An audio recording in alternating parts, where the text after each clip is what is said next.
உங்கள் அனைவருக்கும் கெட்டிமேளம் சீரியலின் சுவாரஸ்யமான கதைப்பகுதி.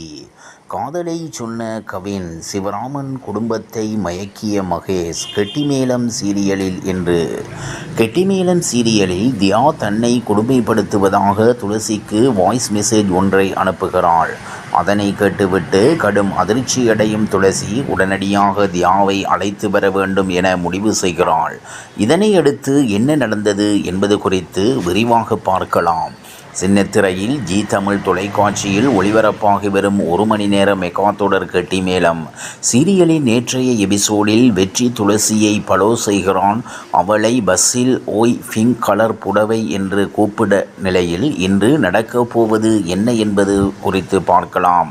அதாவது துளசி திரும்பி பார்த்து என்ன என்று கோபப்பட, என் அத்தை பொண்ணு கமலி மாதிரி இருந்தது, அதான் கூப்பிட்டேன் என்று சொல்லி சமாளிக்கிறான். இதனையடுத்து துளசி அங்கிருந்த லேடி போலீஸ் ஒருவரிடம் அவன் என்கிட்ட வம்பு செய்கிறான் என்று மாட்டிவிட்டு செல்கிறாள். அடுத்து அந்த லேடிஸ் போலீஸ், தம்பி நீங்க எம்எல்ஏ பையன்தானே என்று சொல்லி கேட்கிறார்.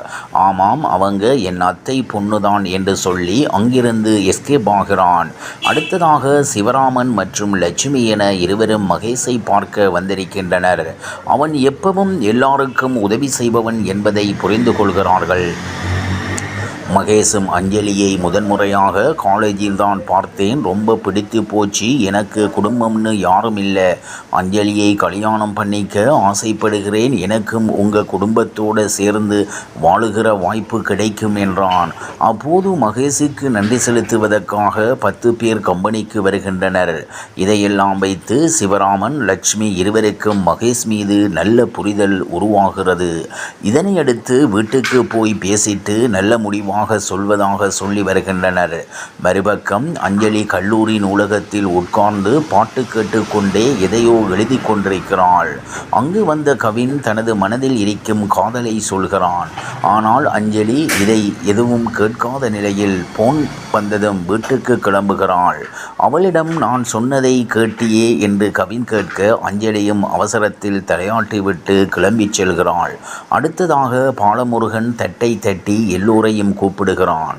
இதையடுத்து எல்லாரும் ஒன்று கூட, மகேஷ் நல்ல பையனாகத்தான் தெரிகிறாரு, எல்லாருக்கும் உதவி பண்றாரு என்று சொல்கிறான். இதை கேட்டதும் ரகுரான் மற்றும் கேசவன் ஆகியோர் அப்போ உடனே கல்யாணத்தை வச்சிடலாம் என்று சொல்கின்றனர். கெட்டிமேளம் முதல் பார்வையிலே வெற்றிக்கு துளசி மீது காதல் ஆசை. முக்கிய திருப்பத்துடன் இன்றைய எபிசோட் அப்டேட். தமிழ் சின்னத்திரையில் ஜி தமிழ் தொலைக்காட்சியில் புத்தம் புதிய மெகா தொடரான கெட்டிமேளம் திங்கள் முதல் வெள்ளி வரை இரவு 7:30 மணிக்கு ஒளிபரப்பாகும் 1 மணி நேர மெகா தொடர். இந்த சீரியலின் நேற்றைய எபிசோடில் விபத்தில் சிக்கியதை பற்றி கூறப்படுகின்றது. தமிழ் சின்னத்திரையில் ஜி தமிழ் தொலைக்காட்சியில் புத்தம் புதிய மெகா தொடரான கெட்டிமேளம் திங்கள் முதல் வெள்ளி வரை இரவு 7:30 மணிக்கு ஒளிபரப்பாகும் 1 மணி நேர மெகா தொடர்.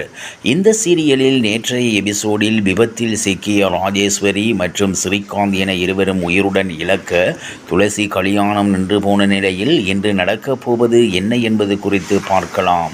அதாவது சிவராமன் குடும்பத்தினர் ஸ்ரீகாந்தின் குழந்தை தியாவுடன் வீட்டுக்கு வர, சிவராமனின் 2 பிள்ளைகளும் இந்த குழந்தை இங்கே இருக்கக்கூடாது, ஏற்கனவே ஒரு அனாதை, அந்த சிவராமன் அந்த குழந்தை இங்குதான் இருக்கும் என்று சொல்ல அதற்கு மறுப்பு தெரிவிக்கின்றனர். சிவராமனின் தாயார், அந்த சின்ன குழந்தை உங்களை என்ன பண்ண போகுது, அது இருக்கிறதுனால உங்களுக்கு என்ன பிரச்சனை என கோபப்படுகிறார். இது என் வீடு, இங்கே யார் இருக்கணும் இருக்கக்கூடாது என்பதை நான் தான் முடிவு பண்ணணும், அந்த குழந்தை இங்குதான் இருக்கும் என்று உறுதியாக சொல்கிறார். அதைத் தொடர்ந்து தியா அப்பாவும் பாட்டியும் எங்கே என்று கேட்க, துளசி அவங்க ரொம்ப தூரம் போயிருக்காங்க, திரும்ப வந்துடுவாங்க என்று சொல்லி சமாதானம் செய்கிறாள். மறுபக்கம் எம்எல்ஏ வீட்டுக்கு டாக்டர் மற்றும் போலீஸ் வந்து இருக்கேன், எம்எல்ஏ இந்த ஆக்சிடென்ட் விஷயம் வெளியே தெரியக்கூடாது, அவங்க இறந்துட்டாங்க என்ற விஷயம் வெற்றிக்கு தெரியக்கூடாது, அப்படி வெளியே ஏதாவது தெரிஞ்சால் வெற்றியோட வாழ்க்கையே போயிடும், அது மட்டும் இல்லாமல் எங்கள் அரசியல் வாழ்க்கை மொத்தமாக முடிஞ்சு போயிடும் என சொல்கிறாள். இவ்வாறாக கெட்டிமேளம் சீரியலின் சுவாரஸ்யமான கதைப்பகுதி செல்கிறது. இனி சுவாரஸ்யம் உங்களை காத்திருக்கிறது. மீண்டும் சந்திப்போம்.